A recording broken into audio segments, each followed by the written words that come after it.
ছাত্রদল নেতা নুরুজ্জামান জনিকে অপহরণ, গুম করে ক্রসফায়ারে হত্যার অভিযোগে সাবের হোসেন চৌধুরী, আসাদুজ্জামান মিয়া সহ ৬২ জনকে আসামি করে ট্রাইব্যুনালে অভিযোগ জমা দিয়েছে বিএনপি।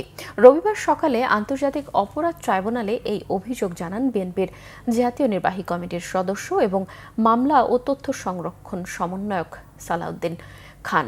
অভিযোগ দিয়ে গণমাধ্যমকে তিনি বলেন, ২০১৫ সালে জনি জেলখানায় যায় এক বন্ধুকে দেখতে। সেখান থেকে তাকে অপহরণ করা হয়, পরে গুম করে রেখে ২ দিন পর ১৬টি গুলি করে ক্রসফায়ারে তাকে হত্যা করা হয়। বাদী এখন পর্যন্ত এই মামলার সুরাহা করতে পারেননি।